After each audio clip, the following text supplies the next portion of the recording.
Estamos de volta com o programa Você Pode Ser Feliz, aqui pela Rede Século XXI, conversando sobre Paulo de Tarso, o homem incansável.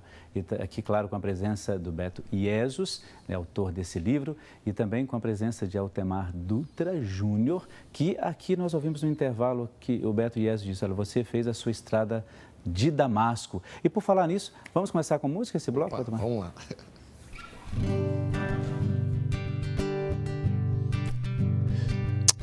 Nas pequenas coisas do dia, sinto a presença de Deus.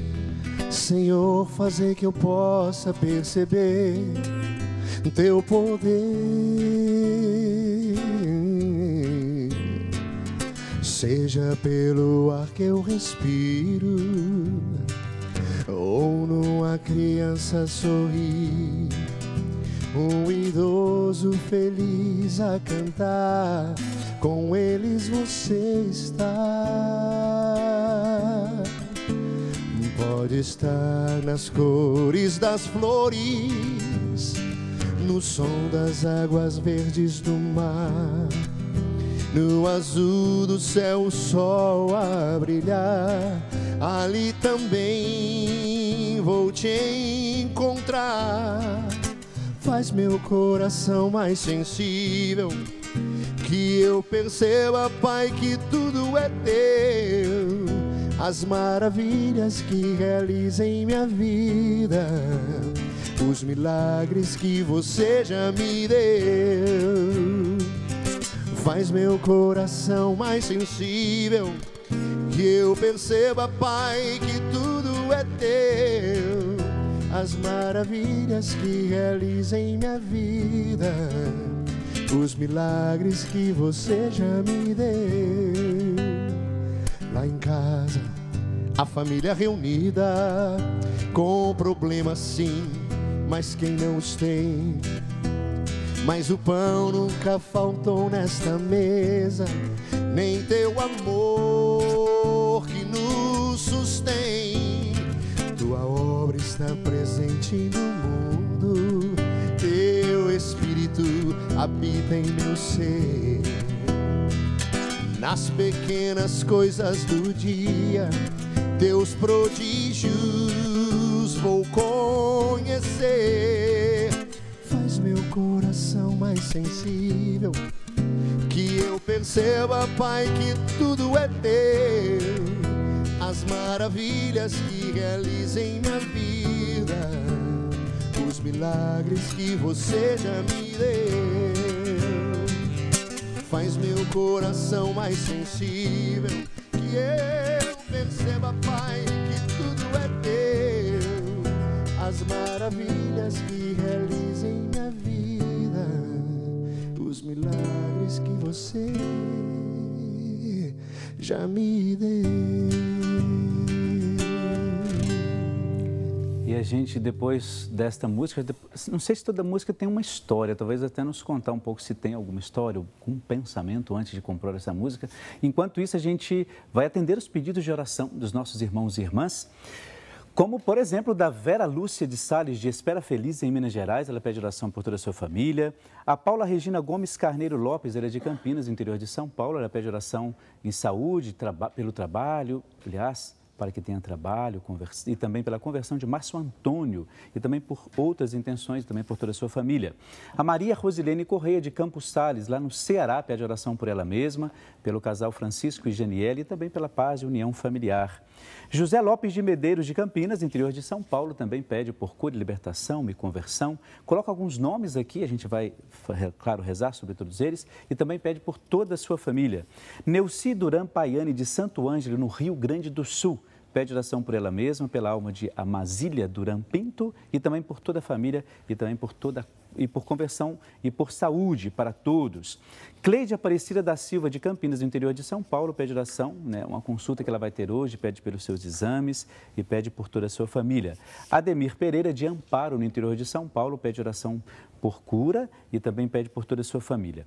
Campinas, interior de São Paulo, Tiago Libânio Queiroz pede oração pela sua saúde, também por trabalho e estudos de Joyce. E outros pedidos que nós temos aqui, daqui a pouco a gente continua apresentando a todos eles. Quero só lembrar que todos vocês que ligarem, nesta manhã de sexta-feira, vão concorrer a esse livro de Paulo, o incansável Paulo de Tarso. Então, continue ligando e fazendo, você está vendo no seu vídeo, fazendo seus pedidos de oração.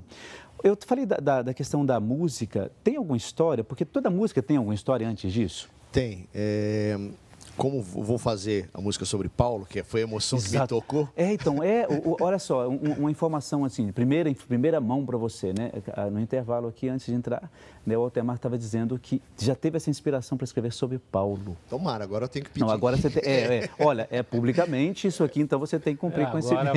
Agora já foi. Mas é verdade, são os impactos, né, as emoções. Sempre, cada música que eu fiz foi um impacto que eu tive, né?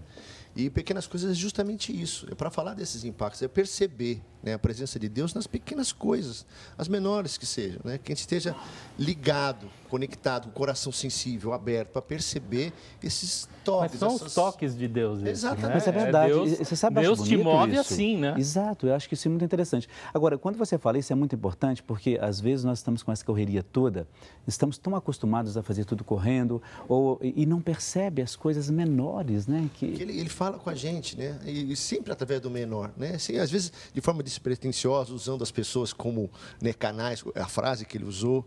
Ele também falar que o seu caminho, sua estrada de Damasco, olha que responsabilidade. Isso aí, eu vou ter que colocar isso na música, exatamente. Todos têm. Todos nós temos. Todos os seres essa estrada humanos de Damasco. Todos. Processo. Você vendo ou não, você vai ter. Você tem esses isso, breaking né? points, né? Exato.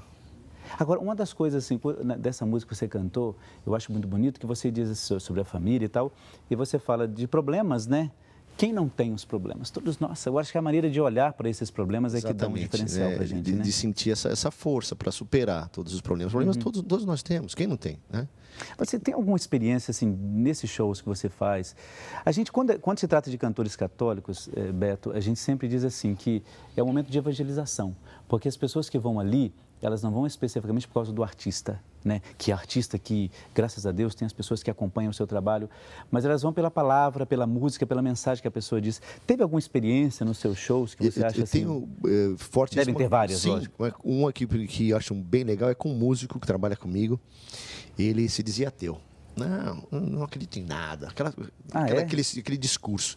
E eu precisava fazer um evento que eu tinha que ir só. Era um evento muito grande. E eu falei, velho, vamos comigo, né? Eu preciso que você me dê uma força lá, que eu faço violão, você faz a guitarra. Provavelmente vai ter a banda que vai estar. A gente pede para a banda nos ajudar. E era um evento de muita gente, muita gente. Eu falei, eu vou. É assim, nós vamos tocar tais músicas. Não, que a gente for. É realmente um músico excelente. E nós fomos. E o palco era muito alto, era muita gente, né? Quando a gente subiu, né, olhamos aquela multidão, tal, pluguei o violão, fui conversando e tal, pá. Posso falar, né? Foi naquele evento Saudade Sim, Tristeza Não, para 2 milhões de pessoas, e no Interlagos, nosso querido Padre Marcelo.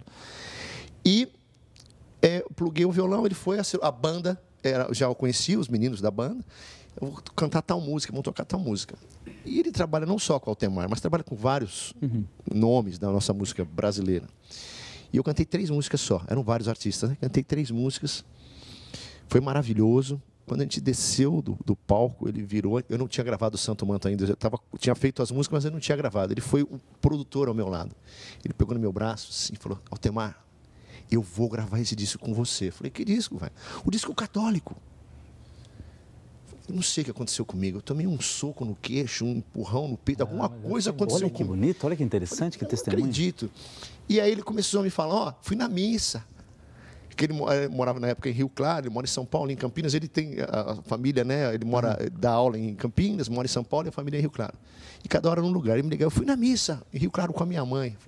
O que está acontecendo? Ele tinha sede, olha que experiência. Ele foi bonita. impactado, né? Ele já tinha sede, né? Mas Deus tocou ele. Então, isso não é a questão da estrada de Damasco? Eu vou ficar com essa expressão agora, eu vou roubá-la. Ótimo. Eu vou roubar essa expressão para as minhas homilias também, né? Isso foi, nesse caso, a gente pode considerar que foi uma estrada de Damasco para esse músico? Mas você já viu como todos nós, seres humanos, somos tão sedentos de amor? E quando encontra esse amor, quem oferece amor pleno? Deus, né? Onde é a única fonte? Deus. de amor incondicional no mundo? Para nós humanos. Deus. Que coisa, né? Agora, a gente pode falar que Paulo, vamos entrar nessa questão, que Paulo foi um missionário? Também, ele foi o apóstolo, foi missionário. Eu acho que ele não estava... Por ter ido em outros lugares onde as Ele não pessoas não estava iriam. nem preocupado assim, Com com essas título, claro, definições. lógico que Ele não. vivia, ele queria constituir as comunidades e, a partir daí, ele deu uma estrutura, ele formou uma estrutura que se transmutou no que é a Igreja Católica. Por exemplo, que ele trouxe da igreja, das sinagogas, da diáspora judaica, né? Que foi todo aquele... De onde vieram as cartas de Paulo? Vieram do comportamento judeu que tinha que se comunicar entre as sinagogas. Eles desenvolveram isso. Daí as missivas, daí as epístolas, cartas, entendeu? Claro. Então ele traz isso. Ele achava importante ter uma organização, uma contabilidade. A contabilidade dele era a fome. Porque Paulo viveu como um mendigo. Ele não viveu normal. Ele poderia até receber custos financeiros, mas ele optou por não. Era o direito de qualquer um que fosse mestre receber de seu discípulo uma ajuda. Mas Paulo nunca quis, porque ele tinha... No judaísmo, independente da cultura greco-romana, o trabalho era vergonhoso. Para o judeu, o trabalho era honroso. Então, ele chegava, ele tinha uma profissão e queria ganhar o pão com aquilo. De modo geral, Paulo trabalhava das 6 da manhã ao meio-dia para se sustentar. Quando você fala isso, era para comer, não era para comprar iPhone, não. Não era para andar de carro, era para comer, porque ele andava de chinelo, a roupa mínima e tentava comer, só isso. É o que dava. Eles ganhavam muito pouco, até o meio-dia. Depois do meio-dia ele pregava. Essa era a vida de Paulo. Até o fim. Mas está vendo como que é diferente a gente perceber, aliás, compreender isso, entender tudo isso, porque até mesmo para quem está em casa, por exemplo, quando você ouve falar de Paulo, quando você, lá na missa, por exemplo, nas cartas que a gente lê de Paulo aos Efésios, aos Coríntios e tudo mais, você começa, a partir dessa visão do Beto, aliás, do estudo, né, daquilo que ele fez, a perceber, ter um outro olhar de fato sobre Paulo, né? Quer dizer, trabalhava de manhã para comer, né? Para comer. Não era para ostentar nada disso, para sobreviver. Não dava para mais. Exato. Porque ele teria direito até mesmo de ter uma ajuda de custo da comunidade, mas ele não quis isso, né? Não quis isso. Os outros apóstolos, se tem notícias que muitos deles usufruíam desse direito. É a determinação mesmo, né? Olha só, nós produzimos aqui na casa um VT para dia de São Pedro e São Paulo, né? Se não me engano, isso mesmo. E nós vamos até, para ilustrar um pouco a nossa conversa aqui, gostaria de convidar você que está em casa para acompanhar comigo esse VT.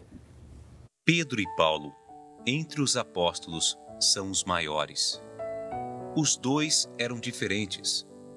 Pedro era humilde. Paulo era importante.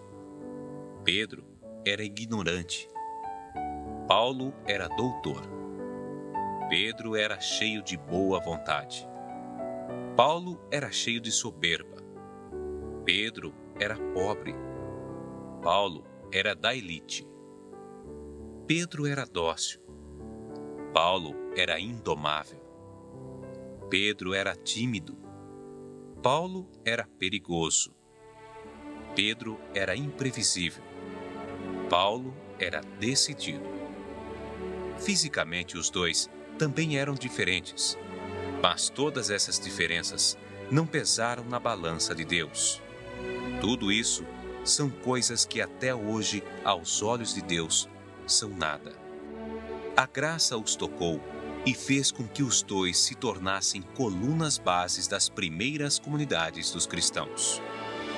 Eles não são os únicos, mas foram os que mais se distinguiram em falar do amor do Pai por toda a humanidade na pessoa de Cristo. Dos Atos dos Apóstolos, sabemos que foi só depois de Pentecostes que Pedro passou a ser, de fato, pedra, e Paulo passou a ser, de fato, apóstolo. O Espírito Santo os transformou e, não obstante as diferenças, os fez ser iguais no amor. Foi por amar que os dois testemunharam. Foi por testemunhar que os dois morreram. De fato, não há nada que Deus não possa mudar. Até os homens mais duros de coração podem tornar-se cordeiros. Só Deus conhece o que se passa no coração de cada ser humano. Por isso, só a Ele cabe julgar. Nós vemos as maldades que muitos cometem e condenamos. Deus vê os esforços e abençoa. Não sabemos as razões por que Deus age desta forma. O certo é que Ele nunca falha. Ele aguarda o tempo de agir. É Ele que, a seu modo, escolhe, chama e envia. Hoje ainda é assim. Deus faz acontecer coisas maravilhosas e coisas que surpreendem quando a pessoa, seja quem for e por pior que tenha sido, crê em Cristo e o aceita como aquele que veio para confirmar na fé os justos e para salvar os pecadores.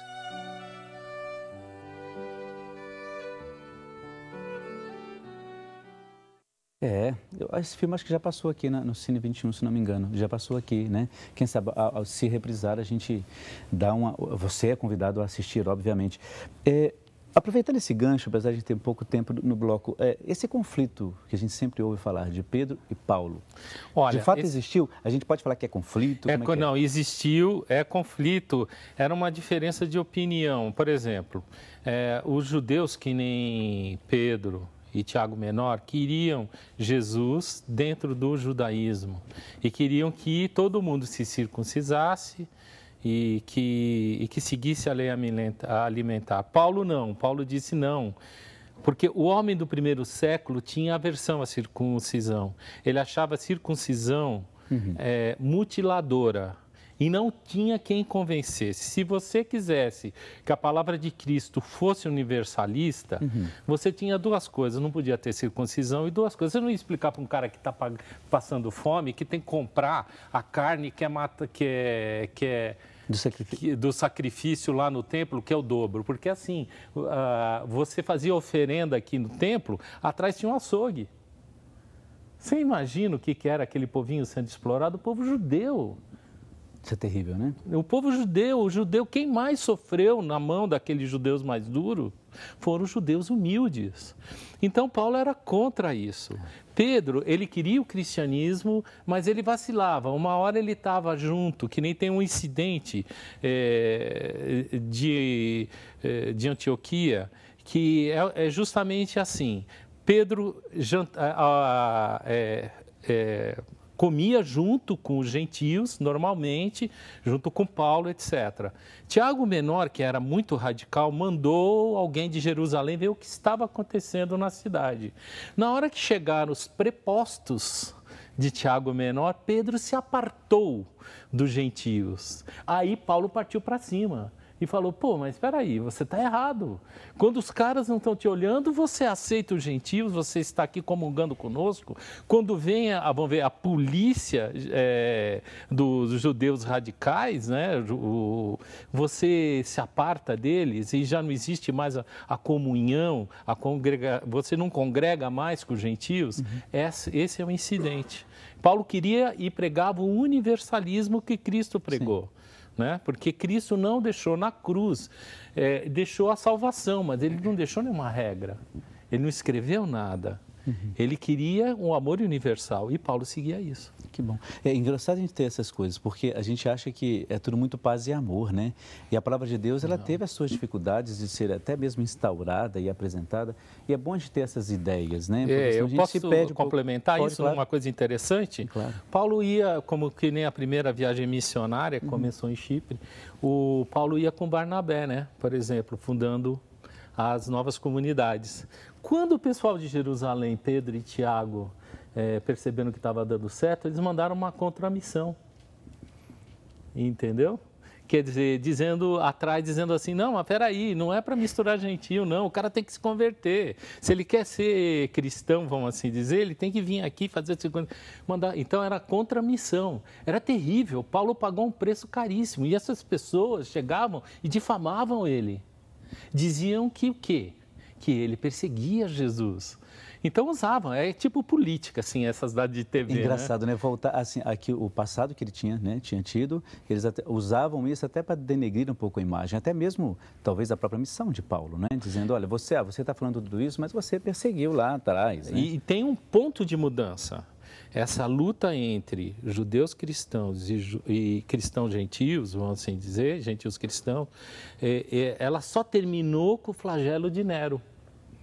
Quando essa briguinha ficou ridícula, porque Nero tacou fogo nos cristãos, ali dentro dos judeus cristãos, dentro do Coliseu, e aí ficou ridículo. Essa briguinha aí parou, não se teve mais notícia. Você vê que teve que ser a mão de um assassino impiedoso para dizer, pô, irmãos, acaba com a divisão. Isso é um exemplo para a divisão dentro da igreja. Toda vez que dentro da igreja católica alguém inspirar divisão, ele olha para o passado. E também lembrar dessas posturas de Paulo, né? Isso ajuda muito como memória até, para que a pessoa possa... Até que você dizia no livro, né? Essa questão da não violência mesmo, né? Para que a violência, não é? Acabar com tudo aquilo que de fato gerava violência, violência sobre violência. E Paulo veio transmitir aquilo que o próprio Cristo disse, ou quis apresentar, né? Para que tanta violência, né? Não, e veja bem, um cara que era um perseguidor, disposto à violência física, uma vez converso, nunca mais usou, ele apanhou, ele foi apedrejado 5 vezes, mas apedrejado e assim, de quase morrer. Engraçado como a gente às vezes não tem essa noção. A gente sabe, mas aquilo não fica dentro do coração, né? Por isso que é importante por isso que é importante você adquirir esse livro. Depois a gente fala onde você pode conseguir esse livro, não é? Se você não for hoje o sorteado nesse dia, tá bom? Muito bem, nós vamos para um brevíssimo intervalo. Daqui a pouco a gente volta. Vamos falar até do evento que o Altemar Dutra Júnior vai participar. A gente vai falar um pouco sobre isso também, tá bom? Breve intervalo, daqui a pouco a gente já volta, um instantezinho só.